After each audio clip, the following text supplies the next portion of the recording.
여러분, 화려한 조명 아래 승자만이 기억되는 냉혹한 스포츠의 세계. 그 찬란한 트로피 뒤편엔 언제나 보이지 않는 그림자가 존재합니다. 중국 상하이의 탁구 명문 동방체육고등학교. 이곳은 미래의 국가대표를 꿈꾸는 아이들의 열기로 들끓고 있습니다. 하지만 그 뜨거운 열정 속에서 유일하게 투명인간 취급받는 한 사람이 있었으니 바로 기숙사 청소부 천할머니입니다. 70평생을 구부정한 등으로 살아온 그녀를 학생들은 냄새나는 빗자루 할매라 불렀죠. 어느 날 아침 장코치가 복도에서 소리칩니다. 어이, 천노인. 여기 바닥골이 이게 뭐야? 땀 자국 그대로잖아. 냄새나게 진짜. 일 이따위로 할 거야? 할머니는 고개를 숙인 채 대답합니다. 죄송합니다, 코치님. 제가 눈이 좀 침침해서 바로 닦겠습니다. 치, 학교 격 떨어지게. 빨리 치우고 내 눈앞에서 사라져요. 장코치의 구두가 할머니가 닦던 걸레를 툭 차고 지나갑니다. 하지만 천할머니는 아무 말 없이 묵묵히 다시 바닥을 훔칠 뿐입니다. 그녀의 오른쪽 손목에는 때 묻은 낡은 의료용 보호대가 감겨 있었는데 사람들은 그것이 그저 노인의 관절염 때문이라 생각했죠. 하지만 아무도 몰랐습니다. 그 보호대 아래 50년 전 전 세계를 공포에 떨게 했던 마녀의 인장이 숨겨져 있다는 것을요. 이 학교에는 천할머니의 유일한 혈육이자 아픈 손가락인 손자 샤오밍이 있었습니다. 탁구부 2군, 아니 만년 후보 선수였던 그는 노력파였지만 현대 탁구의 빠른 기술을 따라가지 못해 늘 무시당했죠. 어느 날 저녁 할머니는 빨래를 거들어 갔다가 침대에 앉아 울고 있는 손자를 발견합니다. 바닥에는 빨간 탁구 라켓이 덩그러니 버려져 있고 샤오밍은 짐가방을 싸고 있었습니다. 밍아, 너 지금 뭐 하는 거냐? 샤오밍이 떨리는 목소리로 대답합니다. 할머니, 나 이제 그만할래. 오늘 장코치가 그랬어. 난 재능이 없대. 그냥 공장 가서 기술이나 배우래. 나 같은 놈은 학교 망신만 시킨다고. 나도 잘하고 싶었어. 근데 안 되는 걸 어떡해. 할머니도 맨날 무시당하고, 나도 무시당하고. 우리 그냥 여기서 나가자. 응? 손자의 절규에 천할머니의 가슴이 무너져 내립니다. 할머니는 바닥에 떨어진 라켓을 천천히 주워듭니다. 고무가 다 닿은 손자의 라켓. 그 차가운 감촉이 할머니의 손바닥을 파고들었고 할머니의 눈빛이 순간 흔들립니다. 50년 동안 굳게 닫아두었던 마음의 빗장이 손자의 눈물 앞에서 삐그덕거리기 시작한 겁니다. 할머니가 낮게 말합니다. 짐 풀거라. 아직 끝난 거 아니다. 다음 날 지역대회 출전권이 걸린 교내 평가전이 열렸습니다. 샤오밍에게는 마지막 기회였죠. 하지만 경기 시작 직전 최악의 사태가 벌어집니다. 장코치의 사주를 받은 샤오밍의 복식 파트너가 배가 아프다며 도망쳐버린 겁니다. 장코치가 비웃습니다. 샤오밍, 파트너도 도망갔냐? 인덕하고는. 규정상 2인 1조가 안 되면 기권패다. 짐 싸서 나가. 샤오밍이 애원합니다. 코치님, 제발요. 10분만 기다려주세요. 시끄러. 누구 맘대로 시간을 끌어? 당장 꺼져. 샤오밍이 고개를 떨구고 경기장을 나가려던 그때였습니다. 체육관 입구에서 둔탁한 소리가 울려 퍼집니다. 잠깐! 모두의 시선이 입구로 쏠립니다. 회색 청소복을 입은 천할머니가 대걸레를 바닥에 던져두고 뚜벅뚜벅 코트 중앙으로 걸어옵니다. 낡은 캔버스화를 신은 발걸음이 유독 크게 울립니다. 주변에서 수근거립니다. 뭐야? 청소 아줌마? 지금 뭐 하는 거야?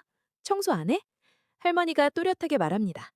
내 손자의 파트너, 내가 한다. 체육관이 웃음바다가 됩니다. 야, 들었냐? 빗자루 할매가 탁구를 친대. 이거 몰래카메라야?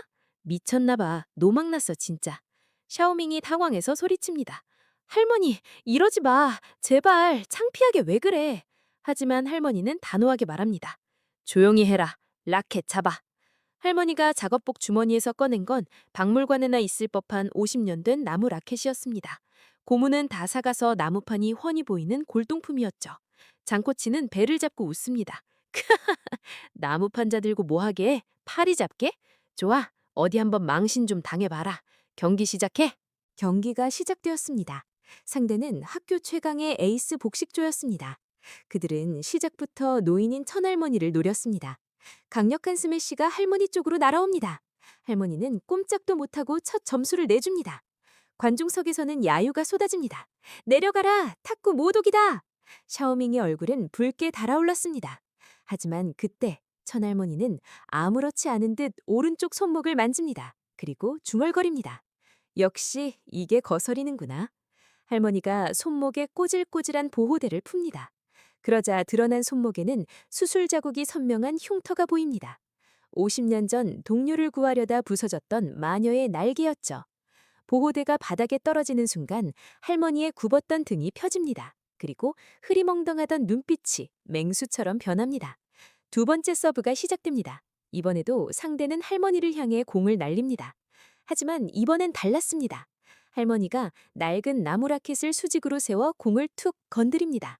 모두가 강력한 리턴을 예상했을 때 공은 네트를 넘자마자 거짓말처럼 멈춰 섰습니다. 그리고 튀어오르는 대신 바닥을 기어가듯 옆으로 미끄러져 나갑니다. 이것은 현대 탁구에서는 사라진 전설의 기술, 유령 컷이었습니다. 상대 선수가 경악합니다.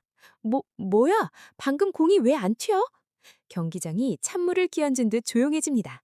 VIP석에서 지루한 듯 경기를 지켜보던 국가대표 총감독 리화가 벌떡 일어납니다. 저 기술은 50년 전 영상에서만 봤던 엄마의 기술? 그때부터 경기장은 천할머니의 동무대였습니다. 낡은 나무 라켓에서 뿜어져 나오는 공은 예측 불가능한 마구였습니다. 상대가 드라이브를 걸면 공을 죽여버리고 커트를 하면 번개같이 때려버립니다. 할머니가 손자에게 소리칩니다. 밍아, 멍하니 있지 마라. 내가 길을 열 테니 넌 때려다. 샤오밍이 대답합니다. 네, 네. 할머니의 호령에 샤오밍도 깨어납니다. 할머니가 수비로 상대를 흔들면 샤오밍이 강력한 스매시로 마무리합니다. 구식과 신식의 조화, 할머니와 손자의 완벽한 호흡. 점수차는 순식간에 좁혀지고 마침내 매치 포인트가 되었습니다. 마지막 공입니다. 할머니가 공을 높이 띄웁니다. 천장을 찌르듯이 높이 올라간 공이 내려오는 순간 할머니의 라켓이 허공을 가릅니다. 공은 상대 테이블 모서리를 맞고 튕겨나가 장 코치의 얼굴을 스치고 벽에 박힙니다. 게임 세트! 승리입니다. 샤오밍이 환호합니다. 할머니, 우리가 이겼어! 이겼다고! 샤오밍이 땀에 젖은 할머니를 끌어안고 방방 뜁니다. 천할머니의 얼굴에 50년 만에 처음으로 환한 미소가 번집니다. 그녀를 비웃던 장코치는 입을 벌린 채 주저앉아 있습니다.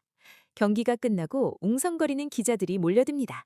청소부 할머니의 믿을 수 없는 실력에 모두가 질문을 쏟아냅니다. 어르신, 도대체 정체가 뭡니까? 그 기술은 사라진 전설의 탁구 마녀 기술이잖아요. 천할머니는 땀을 닦으며 마이크를 잡습니다. 그리고 떨리는 목소리로 말합니다. 저는 전설이 아닙니다. 그저 죄인입니다. 50년 전 우승에 눈이 멀어 경기장에 갔다가 제 딸을 잃어버렸습니다. 그 벌로 평생 라켓을 놓았습니다. 하지만 오늘 제 손자가 탁구를 포기하려는 걸 보고 더 이상 도망칠 수 없었습니다. 이 기술은 사실 잃어버린 제 딸, 화를 위해 만든 기술이었습니다. 그 순간 관중석에서 누군가가 비틀거리며 걸어 나옵니다. 국가대표 총감독 리화입니다.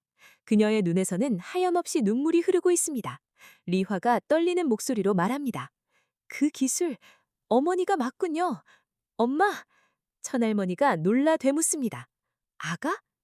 50년 전 잃어버린 딸 리화. 고아원에서 자라 스스로의 힘으로 국가대표 감독이 된 그녀가 어머니의 탁구를 알아본 것입니다. 천할머니는 떨리는 손으로 딸의 얼굴을 만집니다. 내 딸 화야, 못난 어미를 용서해라. 리화가 할머니 품에 무너져 내리며 오열합니다. 손자 샤오밍도, 관중들도, 심지어 코트 위 선수들도 눈시울을 붉힙니다. 가장 낮은 곳에서 묵묵히 바닥을 닦던 청소부 할머니. 그녀가 닦아낸 것은 체육관의 던지가 아니라 가족을 가리고 있던 50년의 아픔이었습니다. 이제 천할머니는 더 이상 혼자가 아닙니다. 오른쪽에는 되찾은 딸이, 왼쪽에는 든든한 손자가 있으니까요. 멈췄던 그녀의 시계가 가족이라는 이름으로 다시 돌아가기 시작했습니다. 지금까지 그림자 여제 이야기였습니다. 구독과 좋아요는 사랑입니다. 감사합니다.